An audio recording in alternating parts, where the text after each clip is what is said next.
मेरे मोहतरम भाई और बहनों, हमें खाना किस किस्म का खाना चाहिए? वो कौन सा खाना है जो हमारे इस बदन के लिए सबसे बेहतरीन है? पिछले सेशन में हमने आपको बताया था कि कौन कौन से खाने, कौन कौन सी चीज़ें हमारे बदन को ताकत देती हैं और वो कौन कौन सी चीज़ें हैं जो हमारे बदन को बीमार करती हैं। आज इस नशिस्त में मैं आपको बताना चाहता हूँ कि हमारे बदन को कौन सा खाना खाना चाहिए। मेरे मोहतरम भाई और बहनों, हमारा बदन मिट्टी से बना है और इसके लिए अल्लाह सुब्हान व तआला ने जो इंस्ट्रक्शन रखी हैं वो सारी की सारी वो थी जो इस बदन को ताकत देने वाली थी। इस बदन को पता है कि इसको किस किस्म का खाना खाना है, वो खाना कैसा होना चाहिए, वो खाना कैसा पका हुआ होना चाहिए और उस खाने को अंदाज़ क्या होना चाहिए। तो आज की नशिस्त में हमने ये जानना है कि हमें कौन सा खाना, किस अंदाज़ का खाना, किस अंदाज से खाना चाहिए। तो मेरे मोहतरम भाई और बहनों, हमें खाना वो खाना है जो पका हुआ है, जो प्रॉपर पका हुआ है। एक खाना होता है पका हुआ और एक खाना है जो आज हमारे घरों में खाया जाता है जो प्रॉपर गला हुआ है। ये पका हुआ खाना और गला हुआ खाना, इसमें डिफरेंस क्या है? बहुत सारे बहन भाई पूछते हैं कि डॉक्टर साहब प्लीज़ हमें ये भी बताएं कि आपकी पके हुए खाने से और गले हुए खाने से क्या मुराद है। तो जैसे मैं अक्सर अपने लेक्चर्स में आप लोगों को मिसाल के तौर पे बताता हूँ कि एक सेब पका हुआ है, एक सेब गला हुआ है, एक केला पका हुआ है, एक केला गला हुआ है। इसी तरह से एक खाना पका हुआ है और एक खाना गला हुआ है। तो हमें खाना कौन सा खाना चाहिए था? तो हर शख्स का ये जवाब होगा, जैसे फल हम पका हुआ खाएंगे, चाहे वो अमरूद की शक्ल में हो, केले की शक्ल में हो, सेब की शक्ल में हो, ऐसे ही हमें खाना भी पका हुआ खाना चाहिए था। मेरे मोहतरम भाई और बहनों, जो खाना मिट्टी के बर्तन में पकता है वो एक्चुअल में पकता है और जो खाना सिल्वर में, स्टील में, नॉन स्टिक में, टेफलॉन में, प्रेशर कुकर में पकता है वो पकता नहीं है, गलता है। अब मैं इसके बारे में आपको 4-5 चीज़ें बताना चाहूँगा। सबसे पहली चीज़, मिट्टी में जब खाना जाएगा तो वो मिट्टी की प्रॉपर्टी लेके आएगा। मिट्टी के बर्तन में जब खाना पकेगा तो उसके अंदर जो प्रॉपर्टी आएगी वो मिट्टी वाली आएगी। और जो खाना सिल्वर में, स्टील में, नॉन स्टिक में, टेफलॉन में, प्रेशर कुकर में जाएगा तो उसमें प्रॉपर्टी उन्हीं बर्तन की आएगी, क्योंकि जो चीज़ जहाँ जाती है वो उसके गुण लेके आती है। अगर आप किसी मुसलमान को देखना चाहते हो वो कैसा है, तो हर मुसलमान अपने भाई के दीन पे है। अब इसको मैं एक और एग्जाम्पल से आपको बताना चाहूँगा कि जो जैसा होता है ना वो वहीं पे जाता है और वहाँ के असरात लेके आता है।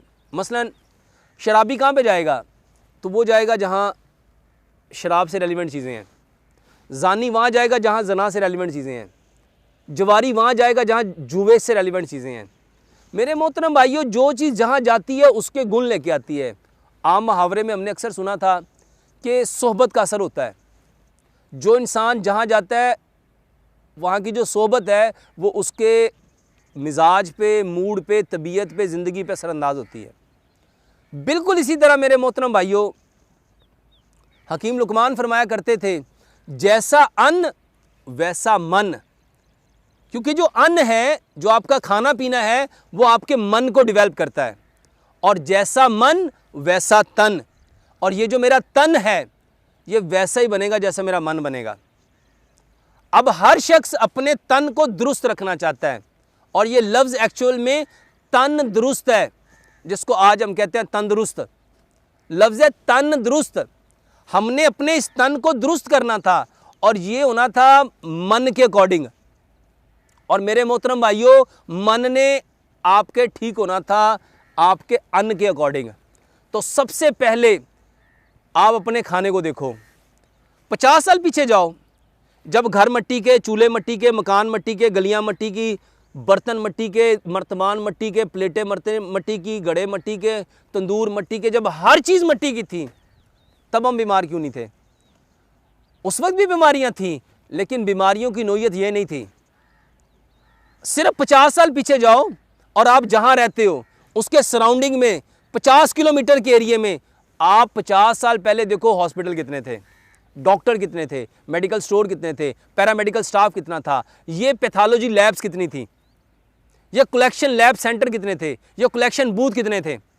मेरे मोहतरम भाइयों, आपको अयां हो जाएगा ये असल में हमारा जो खाना वो कैसा होना चाहिए था। मेरे मोहतरम भाइयों, खाना वो खाना था जो मट्टी के बर्तन में पकता है, ताकि उसके अंदर सारी प्रॉपर्टी कौन सी होती, उसके सारे गुण कौन से होते, मट्टी के, क्योंकि रब ताला हमारे अंदर मट्टी के गुण देखना चाहता है। अब दूसरे नंबर पे, जिस बर्तन में आप खाना पकाते हो, अगर सिल्वर में पकाते हो, नॉन स्टिक में पकाते हो, मेरे मोहतरम भाइयों ये दोनों बर्तन घिसते हैं। सिल्वर भी घिसता है, नॉन स्टिक भी घिसता है। नॉन स्टिक एक्चुअल में वो बर्तन के ऊपर कोट की गई लेयर है जिसको टेफलॉन बोलते हैं। मेरे मोहतरम भाइयों ये टूटती है। अब आप सिल्वर के बर्तन में खाना पकाया और आपने प्लास्टिक के बर्तन में उसको डाल दिया, अब प्लास्टिक भी घिसता है, और ये वो चीजें हैं जो आपके अंदर कैंसर पैदा करती हैं। मट्टी के बर्तन में खाना पकाओगे, अगर मट्टी घिस भी गई तो मेरे मोहतरम भाइयों वो आपको लॉस नहीं देगी, वो आपको बीमार नहीं करेगी। इसके साथ मेरे मोहतरम भाइयों और बहनों, जो मट्टी के बर्तन में खाना पकता है ये अल्कलाइन प्रॉपर्टी रखता है, और जितने बाकी बर्तन हैं सिल्वर के, स्टील के, नॉन स्टिक के, टेफलॉन के, प्रेशर कुकर के, ये एसिडिक प्रॉपर्टी रखते हैं। अब हमारी बॉडी को अल्लाह ताला ने मिट्टी से बनाया। अब जो मिट्टी है इसकी जो प्रॉपर्टी है वो अल्कलाइन है। अब हमारी मिट्टी बॉडी को अल्लाह ताला ने मिट्टी का बनाया, अब हमारी बॉडी अल्कलाइन है। ये बीमार कब होती है? जब ये एसिडिक होती है। हमारी बॉडी में जैसे जैसे एसिड का लेवल बढ़ता जाएगा, हमारे जितने सिस्टम्स हैं मेरे मोहतरम भाइयों वो डिस्टर्ब होना शुरू हो जाते हैं। अब अल्लाह सुब्हानो ताला चाहते हैं कि ये खाना अल्कलाइन प्रॉपर्टी वाला खाए, ताकि इसकी बॉडी न्यूट्रल रहे, क्योंकि अल्कली जब एसिड से मिलती है वो न्यूट्रल करती है। मट्टी के बर्तन में मेरे मोहतरम भाइयों और बहनों पहले खाने को पकाना चाहिए। अब उसको पकाने के लिए जो कुकिंग ऑयल चाहिए, वो कुकिंग ऑयल भी वही चाहिए जो मट्टी से निकलता है, और दुनिया में सबसे बेहतरीन कुकिंग ऑयल जैतून का तेल है। लेकिन मेरे मोहतरम भाइयों और बहनों, जैतून का तेल वहाँ पे बेहतरीन है जहाँ जैतून पैदा होता है, जहाँ पे ड्राई वेदर है। हमारे जिस माहौल में हम रहते हैं ये गर्म पानियों की ज़मीन है, ये नमी वाली ज़मीन है, तो यहाँ पे जो सबसे बेहतरीन ऑयल है वो सरसों का है। तो हमें अपना जो खाना है वो सरसों के बर्तन में तेल में पकाना चाहिए। तो हमें खाना उस कुकिंग ऑयल में पकाना चाहिए जो जमता नहीं है। हमें खाना सरसों के तेल में पकाना चाहिए। सरसों के तेल में 5 प्रॉब्लम है: रंग अच्छा नहीं, जायका अच्छा नहीं, खुशबू अच्छी नहीं, गाढ़ा है, जाग है, और सबसे बड़ी बात बॉडी इसकी यूज़ टू नहीं है। 2 किलो सरसों का तेल लो मेरे मोहतरम भाइयों, उसमें एक बड़े साइज़ का प्याज डाल लो, 10 सब्ज़ मिर्च डालो, 10 लहसुन की तुरियाँ डालो, 1 इंच का टुकड़ा अदरक का डालो। इन सारी चीज़ों को छोटा छोटा काट लो और 2 चम्मच उसमें ज़ीरा मिलाओ। उसको इतना पकाओ कि ये सारी चीज़ें ब्राउन हो जाएं। इसको स्टेन करके इसमें खाना बनाओ। मट्टी के बर्तन में खाना बनाएंगे, सरसों के तेल में खाना बनाएंगे। अब उसमें नमक चाहिए मेरे मोहतरम भाइयों, नमक भी वो लेंगे जो मट्टी से निकलता है। अब कौन से वाला नमक? Pink Himalayan salt. उसको खुद घर में लेके आओ, घर में कूटो, घर में पीसो।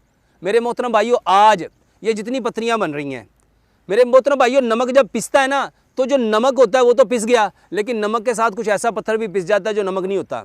अब वो भी पाउडर बन गया, वो भी आपके नमक में आ गया, आपके खाने में ऐड हो गया, और यही जाके आपके अंदर स्टोन बनाता है। तो नमक को इस्तेमाल करने से पहले बेहतरीन तरीका ये है कि आप नमक को पानी में डालो। जो नमक होगा वो उसमें अब्जॉर्ब हो जाएगा, और जो नमक नहीं होगा मेरे मोहतरम भाई उसको आप स्ट्रेन कर लो। अब नमक भी वो लेंगे जो मट्टी से निकलता है। इसके साथ आपको मीठा चाहिए, मीठा भी वो लेना था जो मट्टी से निकल, मट्टी से बनी है, मट्टी में वापस जाना है। और इसके लिए रब ताला ने जितनी चीज़ों का इंतखाब किया था, हमें खाने वो लेने थे जिसका मीठा मट्टी से आया था, ना कि चीनी से, क्योंकि चीनी के अंदर केमिकल्स हैं। मेरे मोहतरम भाइयों, ये सारी की सारी चीज़ें आर्टिफिशियल्स हैं, और चीनी में बेशुमार आर्टिफिशियल चीज़ें डाली गई हैं जो हमारी बॉडी को सूट नहीं करती। इसके साथ हमें आटा वो चाहिए था जो पत्थर की चक्की का पिसा हुआ है, जिसके अंदर चोकर है, सूजी है, मैदा है, फाइबर है। इसके साथ हमारी बॉडी को पानी वो चाहिए मेरे मोहतरम भाइयों और बहनों जो मट्टी से निकलता है, जिसमें बंडल ऑफ मिनरल्स हैं, जो मिनरल्स वाटर है, ना कि आपका फ़िल्टर वाला पानी, आपका आरओ वाला पानी, आपका यूवीएफ वाला पानी जो इन फिल्टर प्लांट से निकल के आता है। मेरे मोहतरम भाइयों, इसके सारे के सारे मिनरल्स स्ट्रेन कर दिए जाते हैं। हमारी बॉडी में वो खाना जाएगा जो मिट्टी के बर्तन में बनेगा, जो सरसों के तेल में बनेगा, जिसमें पत्थर वाला नमक होगा, जिसमें मट्टी से निकलने वाली जो गुड़ है, जो मीठा है वो होगा, जो मट्टी से निकलने वाली गंदम जिसमें चोकर भी होगा, सूजी भी होगी, मैदा भी होगा, फाइबर भी होगा। हमारे बदन में खाना वो जाएगा जिसमें नेचुरल पानी होगा, और हमारे बदन में खाना वो जाएगा मेरे मोहतरम भाइयों जो नेचुरल चीज़ों से, नेचुरल प्रोसेस से हासिल किया गया है। जितनी मेरे मोहतरम भाइयों और बहनों इस बदन को आप नेचर के करीब करते जाओगे, फितरत के करीब करते जाओगे। हकीम लुकमान ने फरमाया था, बीमारी सिर्फ एक है जब हम अपनी फितरत से दूर हो जाते हैं। हम अपनी फितरत से जितना दूर होते जाएंगे, और प्यारे पैगंबर जनाब मोहम्मद सल्लल्लाहु अलैहि वसल्लम ने इरशाद फरमाया था, इस दुनिया में आने वाला हर बच्चा फितरत इस्लाम पे आता है, फितरत इस्लाम पे आता है। इस्लाम हमारी फितरत है। अब उसके माँ बाप चाहे उसको यहूदी बना दें, चाहे उसको नसरानी बना दें, चाहे उसको मजूसी बना दें, आए हम फितरत इस्लाम पे हैं। हकीम लुकमान ने भी यही फरमाया था,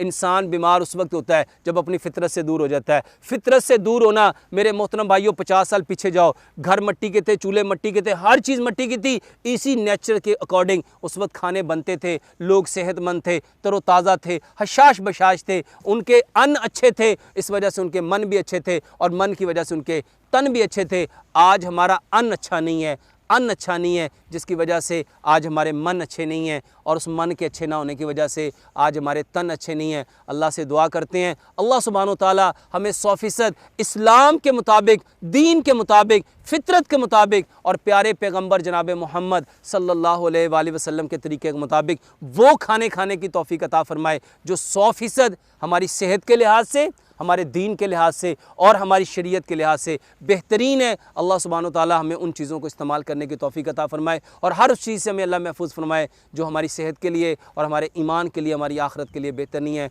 अल्लाह से दुआ है, जो कुछ कहा सुना अल्लाह इस पर पूरा अमल करने की तौफीक अता फरमाए। वमा अलैना इल्लल बलागुल मुबीन।